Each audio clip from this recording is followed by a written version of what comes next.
Bom, nós estamos aqui com a Maria Roseli Pinheiro Cândido, que é uma das fundadoras da Pastoral da Mulher Marginalizada. Obrigado, Roseli, pela tua presença aqui. E eu queria que você nos explicasse qual é o objetivo da pastoral. O que a pastoral faz? Qual é o enfrentamento dela? Bom dia, nós é que agradecemos pela oportunidade de podermos falar dessa pastoral. Essa pastoral existe há 60 anos, foi fundada no Maranhão por um grupo de voluntárias francesas de um trabalho que já existia na França, que era com as mulheres em situação de prostituição, que exerciam essa atividade nas ruas. O bispo Dom Fragoso foi até a França, achou muito interessante, e era uma realidade que já existia com muita frequência no Brasil e de uma forma mais substancial, aonde ele era bispo, no caso no Maranhão. E assim nasceu a pastoral no Brasil, e agora em junho fazem 30 anos que ela foi implantada aqui na nossa diocese, tendo como fundadores o Antônio Carlos, em memória, o Padre Gunther e eu. Graças a Deus, nessa caminhada, vieram somar muitas pessoas, né? Sim. Essa pastoral tem 3 frentes de ação que, na realidade, se integram. Sim. O enfrentamento do abuso e da exploração sexual contra criança e adolescente, mas também a exploração sexual com adultas. Sim. O enfrentamento do tráfico de pessoas com um recorte mais forte na questão do tráfico para exploração sexual, Sim. que é a maioria das vítimas, apesar de ter uma invisibilidade maior do que as outras práticas. E o colocar-se ao lado da mulher em situação de prostituição, enquanto seres cidadãs de direitos e filhas de Deus, né?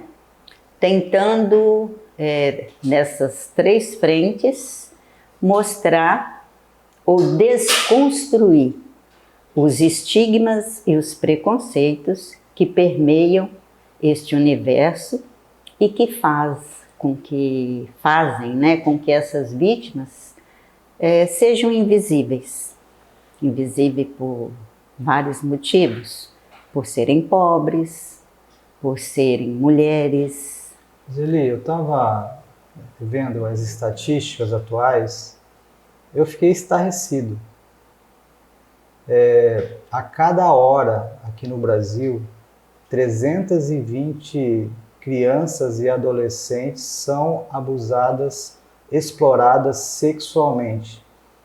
E, na verdade, esse número é só a ponta do iceberg, porque, segundo também as estatísticas, só 7 de cada 100 casos são efetivamente denunciados e apurados. É uma epidemia, Roseli. Por que não se fala? Por que não existe um trabalho assim muito forte da sociedade contra isso? A que você acha que se deve isso? Essa invisibilidade que você falou. Então, inclusive essa invisibilidade foi por muito tempo o meu desejo de ser tese de um doutorado, mas o trabalho de base nunca me permitiu parar para fazer esse estudo, né? Alguns estudos apontam 7% e os, digamos, mais otimistas 10%. Seja um caso, seja outro, esses 300 se transformariam em milhares, né? E eu comecei ainda, quando morava lá no interior de São Paulo, me interessar pela questão da exploração sexual. E essa invisibilidade, ela tem alguns contextos, não só no meu ponto de vista, mas segundo grandes estudiosos Sim. da questão. Um é a cultura, né, que acaba dando um direito, Legitimando, de certa legitimando uma coisa que não é legítima. Aham. Porque o fato da criança ser encarada como ser de direito, se você for estudar sociologicamente, é uma coisa muito nova, né? E a mulher também. As maiores vítimas de abuso são do sexo feminino. Sim, a grande maioria. E tem entre 0 e 14 anos, o que ainda é mais grave. Sim. Né? Então, desconstruir isso, fazer com que as pessoas entendam que esse é um problema meu, seu, de todos nós, é muito difícil, porque ninguém, principalmente nesse sistema que a gente vive, onde o individualismo e o meu sucesso valem qualquer coisa. Os fins justificam os meios? Mais ou menos isso. E eu me preocupar com o outro é uma coisa que é vista como antiquada, é visto como, né? Existem muitos gritos que, às vezes, posso usar um termo bíblico, né? A semente que cai ali na terra dá um fruto, mas aí vem o sol, a terra é rasa, né? Acaba morrendo. E acaba morrendo. E, para mim, nesses 40 e tantos anos de estudo sobre a temática, o que mais interfere é exatamente isso. É a falta de compromisso. É a falta de compromisso das pessoas, é a falta de compromisso do governo, seja em qual instância for, quando se trata dessa temática, Sim, né? E aí vão se justificando, tem muitas pesquisas, tem muitos estudos, a gente se choca com os dados, mas quais as mudanças reais que esses dados trazem para essas crianças? O diagnóstico está feito, né? E o tratamento? E o tratamento, né? Quando eu estive na Espanha falando sobre tráfico nesse recorte, eu tive a ilusão de que, ao falarmos com pessoas do primeiro mundo, essa temática seria vista com mais compaixão ou com mais compromisso, como eu prefiro. E não é. É uma temática muito velada, é como se as pessoas tivessem medo de falar sobre o abuso e a exploração sexual. Por quê? Porque ela é democrática, porque ela é universal, porque ela acontece no Brasil, porque ela acontece na África, ela acontece na Ásia e acontece na Europa. Ela acontece em todos os países, por mais desenvolvido que seja. O que existe em menor quantidade nos países desenvolvidos é a exploração sexual, ou seja, o abuso que tem uma conotação comercial. Sim. Porque essa é um recorte que acontece mais, ou 99% dos casos, em famílias de vulnerabilidade social. Mas o abuso, quando não tem uma conotação comercial, ela se dá em todos os âmbitos, em todos os países. E a gente percebe que ninguém está querendo muito discutir essas coisas, né? Então, eu pelo menos recebo quase que constantemente denúncias de coisas que não me deixam dormir, né? O último foi uma criança de 6 meses, cujos pais foram presos porque vendiam filmes, vídeos. Isso aqui em Rondonópolis? Mas no Mato Grosso. Uhum. Vendiam filmes onde a criança era usada como objeto sexual. 6 meses. 6 meses. E aí, todo mundo fala, são pedófilos. Eu costumo dizer que o pedófilo, ele tem um distúrbio, o senhor como neurologista sabe melhor que eu, mas não são todos os exploradores e abusadores que são pedófilos. É essa ideia de que o outro pode e deve ser usado acho que aí talvez tenha uma diferença, é igual o traficante que trafica, mas não usa a sua droga. Talvez aí tenha a pessoa que vê a criança como um objeto a ser comercializado, mas não faz uso desse produto, talvez. Seria mais ou menos isso? Doutora Altemar, eu não diferencio os dois, não. Para mim, os dois são tão criminosos quanto. Sim. Né? Mas eu acho que nem nesse caso, esse pai, ele usava, né? Porque era ele quem fazia que penetrava Não penetra, porque se penetrasse a criança morreria, né? Mas não precisa penetrar para ser considerado estupro, né?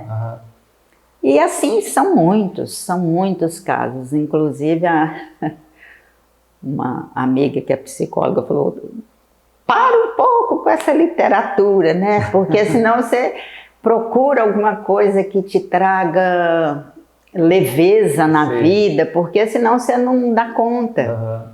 E de fato é assim mesmo, mas eu encaro esse trabalho como eu acho que mais do que uma luta cidadã, eu encaro como uma missão cristã. Então talvez seja uma verdade incômoda para a sociedade, Roseli, que todo mundo está querendo deixar debaixo do tapete? Todo mundo quer jogar para lá. E aí, quando a gente vai fazer as palestras e mostra essa realidade tão vergonhosa, eu fico muito brava quando vem, parabéns pelo trabalho. Eu não quero que ninguém dê parabéns pelo nosso trabalho. Eu quero que venham somar conosco. Sim. Sabe? Que essa história de parabéns dá a impressão que é um compromisso só dessa equipe ou só dessa pastoral. E eu não estou falando isso só no ambiente social, não. Eu falo até dentro da própria igreja, né? É um assunto onde ninguém quer discutir, né? É incômodo? É incômodo. Porque como você vai reconhecer que no Brasil tem mais de 1000 pontos já comprovados de exploração sexual. Um país onde 500 mil de crianças são exploradas sexualmente. E esses dados não são novos, não. Ele está se perpetuando. Há mais de 10 anos esses levantamentos já comprovavam isso. E o que o governo tem feito? Né? Aliás, tivemos uma ministra que disse que o problema da grande maioria que era explorada no Pará era só fazer montar uma fábrica de calcinhas, porque o problema era porque as meninas não tinham calcinha. Então, assim, vindo de uma ministra, né, é uma coisa, desculpe o termo, mas que dá vontade de vomitar. Sim. Né? Porque a falta de conhecimento, a falta de compromisso. Enfim, doutor, os 3 temas que a pastoral atua são bastante indigestos, né? Espinhosos. Mas eu costumo analisar que o caminho se faz ao caminhar, não é isso? Sim. Que disse o grande pensador. E esse caminho tem hora que tem uma relva macia, tem hora que tem uns pedregulhos que fazem os pés sangrar, mas enfim, é o caminho que a gente escolheu para atuar e que a gente precisa. Roseli, com relação específico às mulheres em situação de prostituição, você tem muito contato com elas. O que, digamos assim, empurra uma mulher para a prostituição? É só questão social e econômica? A maioria. Já tem um tempinho, em 2008, a nossa equipe fez uma pesquisa para a Unesco, mas via Ministério da Saúde. Perfil da prostituição no estado do Mato Grosso. Uhum. Só que quando você vai analisar outras pesquisas, você percebe que as respostas são parecidas, né? E nessa pesquisa, mais de 33% dessas mulheres tinham sido exploradas sexualmente. E os psicólogos e psiquiatras que se debruçam nesse assunto, eles falam que essa desconstrução da infância, esse mercantilismo do corpo, ele faz com que a criança e o adolescente vá perdendo suas referências. É uma desumanização. E aí porque nós formamos a nossa personalidade, ela é construída por vários fatores Sim. no nosso entorno. A maioria até 7 anos. Né? Mas tem coisas que vão além. Sim. E se eu me vejo comercializada, isso vai interferir em como eu serei adulta. Ah, mas são só 33%? Não são são 33%. Outra coisa que a pesquisa mostrou é que nós fizemos 33 municípios no estado, não foi só aqui, né? Andamos em todas as 5 regiões, que é a divisão geográfica do nosso estado. Foram entrevistadas 820 mulheres. A maioria tem baixa escolaridade e foram empurradas por uma questão socioeconômica, né? Agora, 6% dessas optaram pelo exercício da prostituição. Como profissão, digamos assim. Então é um número muito pequeno. Muito pequeno. Então, mais ou menos 33% elas entraram porque foram abusadas na infância. Foi um dos fatores. E né, a outra grande parte é a questão socioeconômica. E só uma pequena parcela é que houve uma opção de fato como profissão. Como profissão. Aliás, quando a gente se refere a elas como mulheres em situação de prostituição, foi uma terminologia que elas escolheram num encontro nacional que aconteceu lá em Minas Gerais, e elas nos disseram que elas não eram, elas diziam, nós estamos. É muito diferente, né? É diferente. Você colocar um rótulo, né? Eu entendo perfeitamente essa diferença. Então, isso também uma coisa que nos chamou a atenção, que a maioria é afrodescendente. E não foi só a nossa pesquisa, né? A última pesquisa que eu li foi feita, acho que foi Rio Grande do Sul ou Paraná, um dos dois, mas eu sei que foi na região sul. E os números são muito parecidos, né? Então a gente percebe o quê? Que apesar do Brasil ser um país de tamanho continental, essa realidade da mulher em situação de prostituição, ela é basicamente igual, né? Sim. E teve nessa pesquisa uma pessoa que me chamou muita atenção. Era uma mulher que tinha curso superior, mas tinha um sonho de um dia poder ter outra profissão, ter outra atividade, né? E ela me disse que ela estava desempregada e chegou em casa, a filha estava comendo manga verde. Ela falou para mim, mas ela não estava comendo manga verde porque ela queria. É porque não tinha outra coisa para comer. E naquele dia eu prometi que nunca mais ela comeria manga verde para saciar a fome. E por isso eu me tornei uma mulher em situação de prostituição. Então, assim, a gente tem grandes lições de vida quando trabalha num universo que é adverso àquilo que você foi criado, né? Como que elas conseguem, digamos, racionalizar? Porque assim, é como você falou, é uma coisa que nenhuma menina, quando pequena, sonha em estar em situação de prostituição. Como que elas conseguem racionalizar essa atividade tão árdua, tão estigmatizada, tão cheia de preconceitos ali? O doutor Leandro Feitosa era um doutor em psicologia social, que aliás foi o pesquisador, né, da pesquisa realizada no Mato Grosso e que faleceu há uns 3 anos. Ele dizia que é muito difícil analisar uma mulher em situação de prostituição.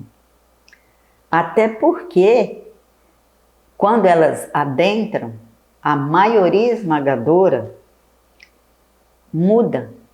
Elas mudam de nome, elas mudam de história. Elas criam um personagem. Elas criam uma personagem e fazem daquilo sua verdade. E ele dizia, como analisar? Qual das duas eu vou ter que analisar? Quando ela chega na casa dela, ela consegue tirar a roupa da personagem e se tornar ela mesma? Ou esses papéis se confundem? Não, não se confundem. Ela consegue ter essa diferença, essa divisão? Ela consegue muitas. Porque assim, uma das nossas atividades é visitar os prostíbulos, né? A gente visita os prostíbulos, conversam, e ali você vai conhecendo várias realidades. Sim. Aquelas que naturalizaram, ou para melhor sobreviver, naturalizaram.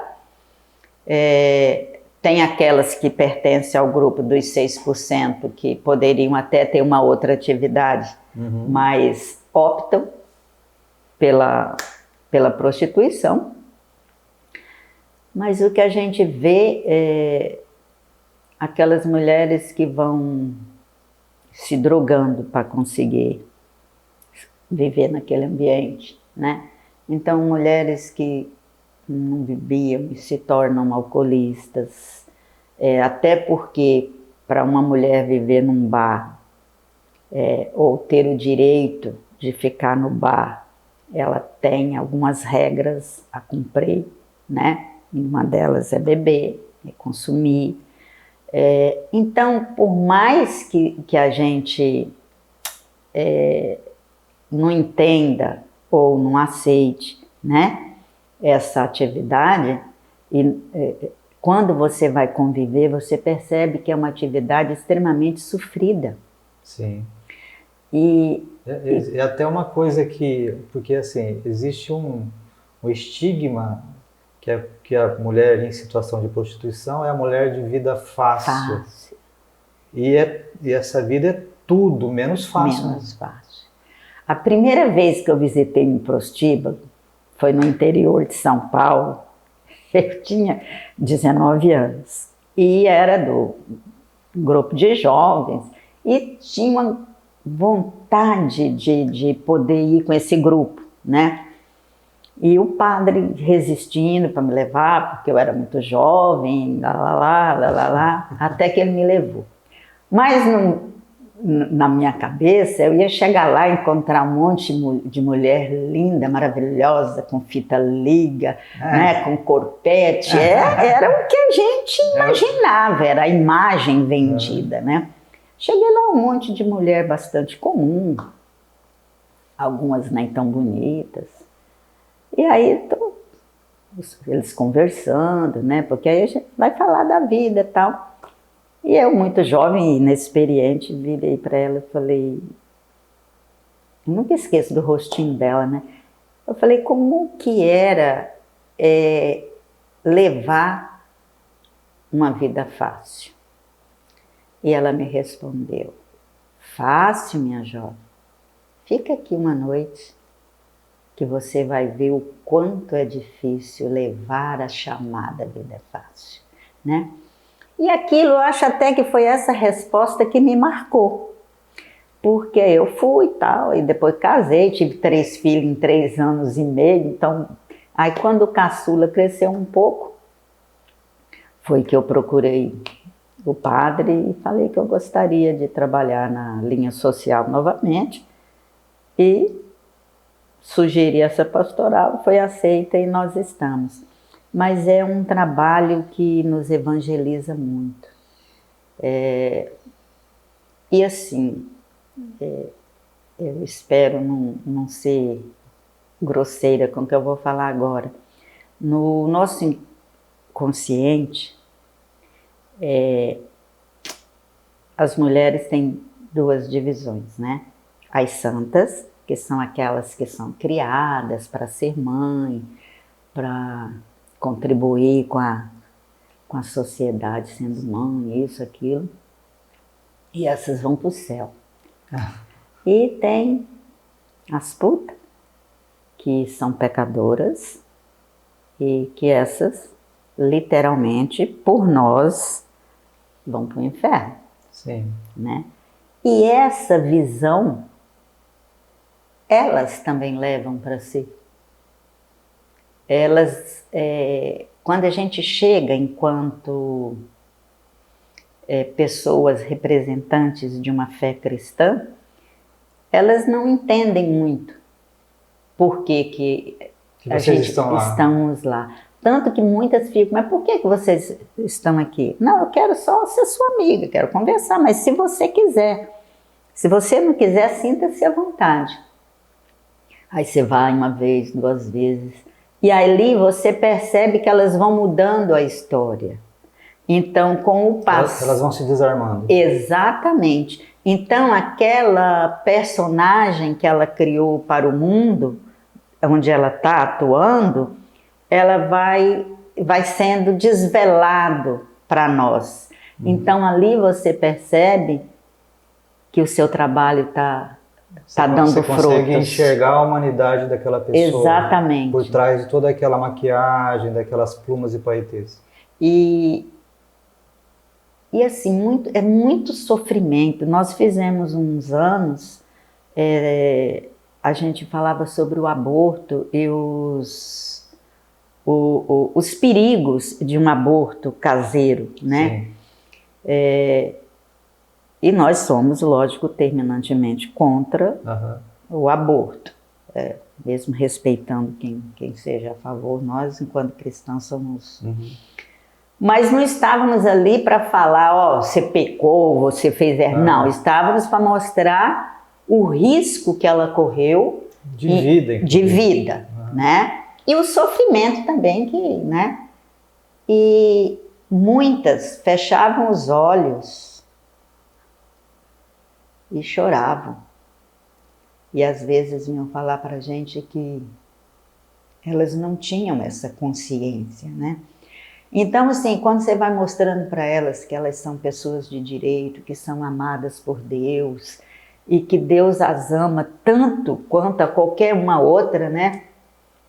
Tanto quanto a irmã Dulce, uma Teresa de Calcutá, elas se espantam, assim como elas se espantam da gente levar um lanche, um suco e sentar num prostíbulo para conversar com elas, sem nos importar com quem vai nos julgar. Aí elas começam a entender que nós estamos ali por elas, né? Mesmo que o efeito, na realidade, seja muito melhor para nós enquanto seres humanos, enquanto cristãs, né? Que tentam levar amor para um grupo tão marginalizado e excluído no processo social.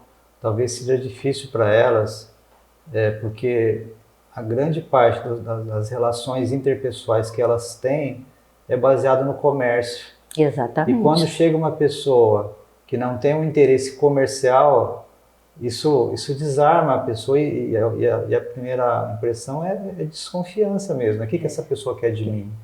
Porque tudo é um comércio, tudo gira em torno de um comércio. E quando ela percebe que não é nada disso, que vocês só estão se interessados pela questão humana dela, quem ela é de fato, por trás de todo aquele sofrimento. Aí você consegue entrar em contato com a alma daquela pessoa, né? Tem uns 6 meses, a gente estava numa reunião e uma pessoa falou, mas eu acho que ali as pessoas estão mais felizes que eu. Porque, é lógico, ninguém vive sem sorrir, né? Ninguém vive... E você vive um papel, né? Agora a mídia, a literatura, ela sempre foi uma grande influenciadora no processo social e político de um país, né? Sim. O nosso não foi diferente. E essa mídia aí é onde mostra que o seu corpo vale muito pouco, né? Você pode ter um caso hoje, outro amanhã. Eles tentam naturalizar o que não é natural, né? E você ser o objeto de venda, porque o que acontece quando um homem compra o programa, né? Ele está comprando aquele corpo por um tempo determinado, né? E está pagando. Então, eu sou o objeto Sim. de venda. Então, o Leandro Feitosa, ele era um grande estudioso mesmo dessa área. E ele dizia que é muito difícil a pessoa se ver como objeto, né? E daí, inclusive, é uma das dificuldades para a mulher que é traficada para exploração sexual.